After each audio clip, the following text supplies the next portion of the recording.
Bienvenue au Clos Touchant, petit domaine de 8 hectares en bio, sur la commune de Montlore, dans l'Aude, à l'extrême ouest des Corbières.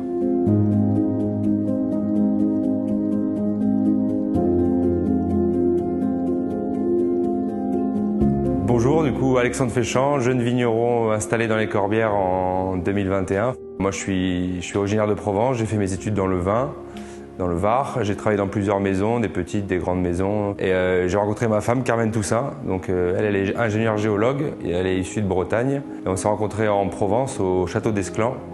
Après ça, on est parti s'installer un peu en Angleterre, travailler dans le vin. Et en rentrant, après la période du Covid, on a acheté des terres et on s'est installé le 29 octobre 2021.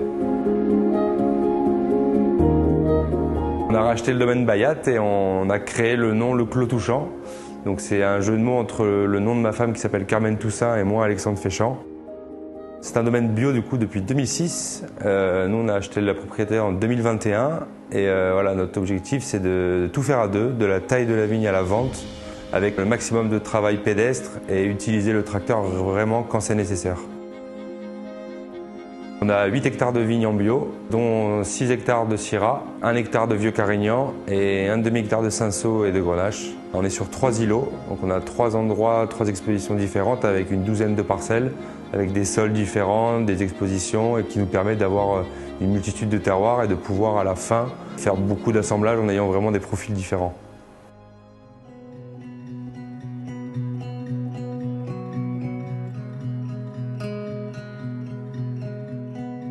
Au Clos Touchant, on a 5 cuvées. Un rosé qui se veut assez aromatique, mais pas trop acide. Donc c'est un rosé qui peut se boire sur un apéritif, mais qui peut largement continuer sur un repas.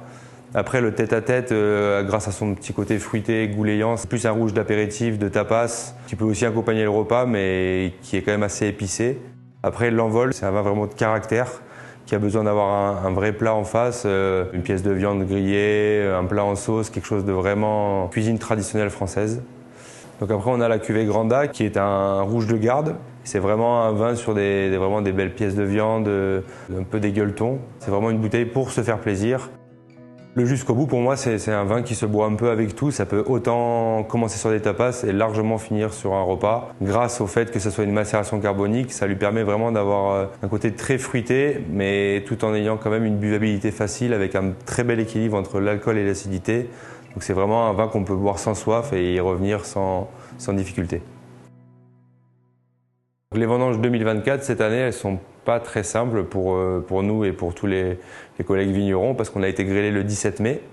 Malgré ça, on a réussi à produire un rosé rencontre qui sera présent, 2 macérations carboniques et après une vendange traditionnelle, Cinsault, Grenache, Syrah. Et après, voilà, on assemblera tous ces vins-là pour voir quel profil peut être intéressant. Et en plus, une petite nouveauté cette année au Clos Touchant, c'est la production de 2500 bouteilles de vin blanc issu 100% de Grenache blanc. Comme on a grêlé, on a vraiment anticipé en achetant du raisin pour pouvoir produire 2500 bouteilles de blanc et répondre à la demande qu'on a sur le vin blanc actuellement.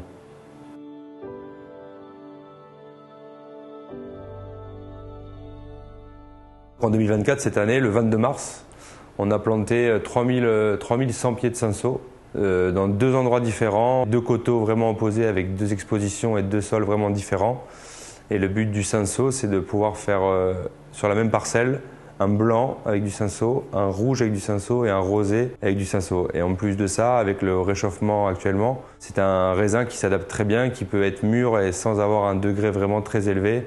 Et donc voilà, on mise vraiment sur ce cépage pour l'avenir.